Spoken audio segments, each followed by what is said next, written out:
Olá pessoal, sejam todos bem-vindos. Bom dia, boa tarde, boa noite para quem estiver chegando. Hoje nós discutiremos o uso da interpretação dos diagramas de Tanab-Sugano para a interpretação dos espectros dos compostos de coordenação.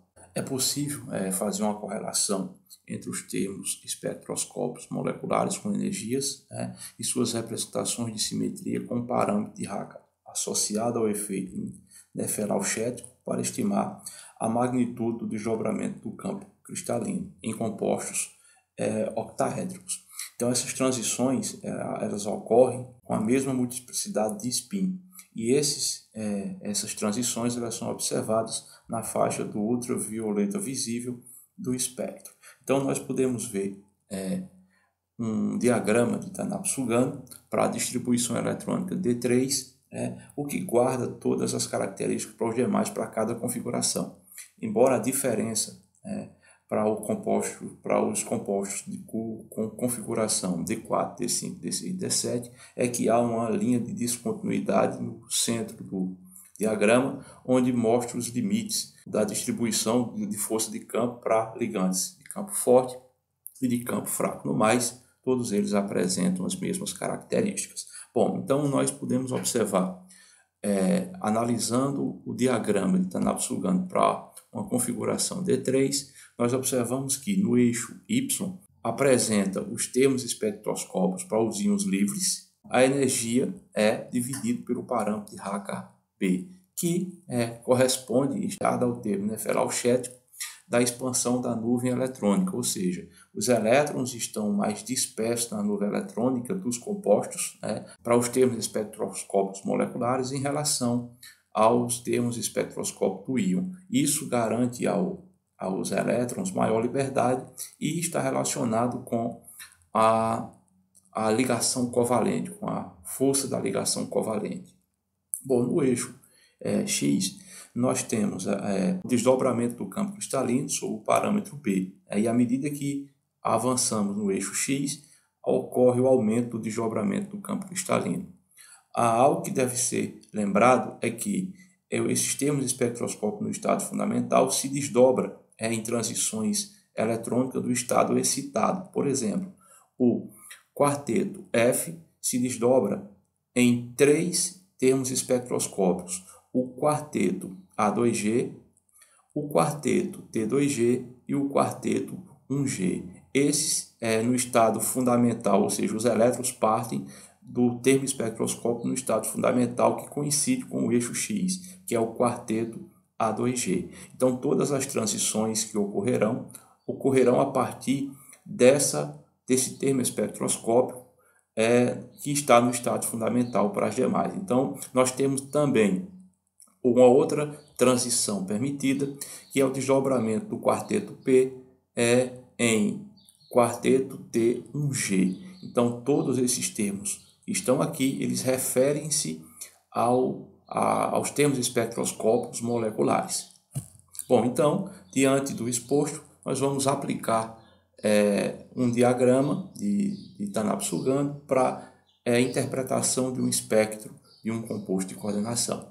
Então aqui nós vemos um espectro para o hexamin cromo 3, cuja distribuição eletrônica é D3, e nós observamos então que nesse espectro há 2 bandas de absorção com uma intensidade relativamente alta, que são essa banda, 2 bandas, uma com comprimento de onda de 464 nanômetros e uma segunda banda de absorção, ou seja, onde ocorrem transições de elétrons em DD, dos orbitais D, de 350,8 nanômetros e a mais energética. E nós podemos, então, relacionar o espectro com essas bandas de absorção e tentar interpretá-lo mediante o diagrama de Tanab-Sugano. É o que vamos aqui. Primeiramente, nós vamos converter comprimento de onda para número de ondas, que na escala de baixo aqui. Então, nós sabemos então que o inverso do comprimento de onda é igual ao número de ondas. Então, pegando cada um dos valores de comprimento de onda para as respectivas bandas de absorção do espectro, nós teremos para o lambda com 350,8 nanômetros, o Ni barra 2 é igual ao inverso, ou seja, 1 sobre esse comprimento de onda, vezes 10 a menos 7, que é a conversão de nanômetro para centímetros. E obtemos, então, 28.500 centímetros a menos 1. O mesmo fazemos para outra banda, de 464 nanômetros, convertendo para o número de ondas, equivale a 21.550 centímetros a menos 1. Para que a gente possa utilizar o diagrama Tanab-Sugano, não apresenta uma relação direta desses valores com o diagrama. Nós precisamos encontrar uma correlação entre essas duas bandas. Aqui nós temos a primeira transição, que ocorre do quarteto A2G no estado fundamental para o quarteto T2G. E isso se reflete nessa transição aqui de absorção com comprimento de onda de 464. Pode acontecer uma segunda transição do estado fundamental para o quarteto T2G e gera essa segunda banda de absorção com comprimento de onda de 360 e número de ondas, então, de 28.500. E uma terceira banda de absorção que ocorre a transição para o quarteto T1G e não está apresentado no espectro. Isso devido aí a interferências de bandas de transferência de cargas. O que interfere aí não é mostrado. Bom, então, para que a gente possa correlacionar, é necessário existir uma correlação da razão entre os números de onda das duas bandas, que é o que mostramos aqui. Ou seja, se nós pegarmos as energias envolvidas nas duas bandas e fizermos a razão, nós encontraremos um valor de 1,32, que é o que iremos tentar encontrar a sua correlação no diagrama e estimar os valores do desdobramento do campo e os parâmetros de Racah, B e posteriormente o C. Então, diante disso, aí, a dificuldade que nós temos de encontrar esse ponto é esse ponto no eixo X, que corresponda à mesma razão de 1,32 no eixo Y. Então, nós utilizamos uma régua, e aí a dificuldade, como volto a frisar, de encontrar o ponto. Então, nós iremos fazer medições a cada 10 milímetros ou 20 milímetros. Eu prefiro utilizar pontos de 10, de 20, 30, encontrarmos o valor mais próximo da correlação e ajustar esses valores.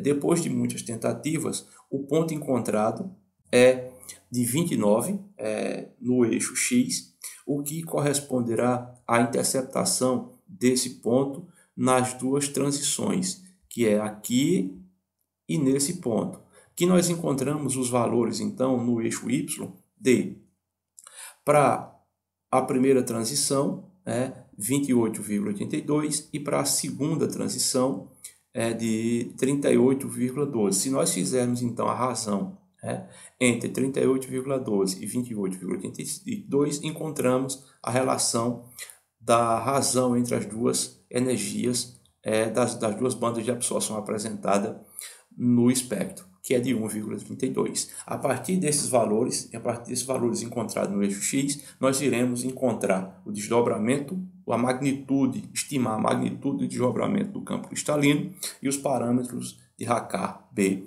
e C.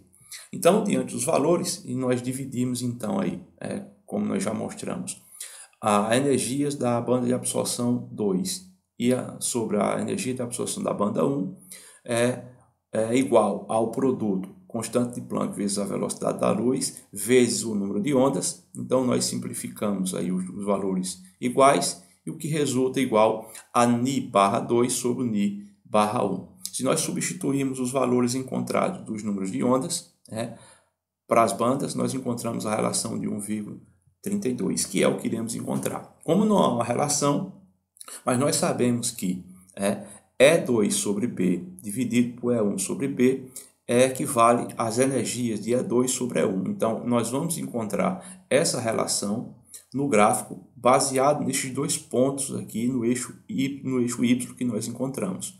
Então, esse valor vai ser exatamente igual ao da razão entre as bandas encontradas no espectro. Então, se nós fizermos isso aqui, o desdobramento do campo sobre B será igual a 29. E se nós pegarmos, então, os valores respectivos desse ponto no eixo Y, nós encontraremos, então, E2 sobre o parâmetro de Hakar é igual a 38,12 para o primeiro ponto, e para o segundo ponto no eixo Y, E1 sobre B é igual a 28,82. Então, nós podemos agora isolar o B, isolando o B e substituindo os valores da E2, que equivale à banda de absorção de 28.500 centímetros a menos 1, sobre o parâmetro encontrado no eixo Y, referente a essa transição, 38,12, fazendo aí os cálculos, 747,7 centímetros a menos 1.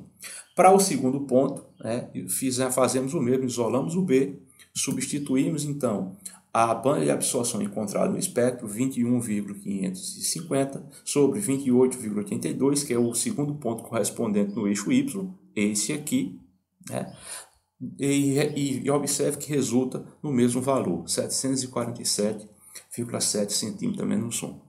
Uma vez encontrado o parâmetro de Hakar, nós podemos estimar o desdobramento do campo cristalino substituindo nessa equação, onde nós obteremos então o desdobramento do campo será igual a 29, que é o valor encontrado do ponto correspondente no eixo X, que é este valor aqui, vezes o parâmetro de Hakar encontrado nos dois pontos referente ao eixo Y, 747, que resulta então em 21.683 centímetros a menos 1. Esse é o desdobramento do campo.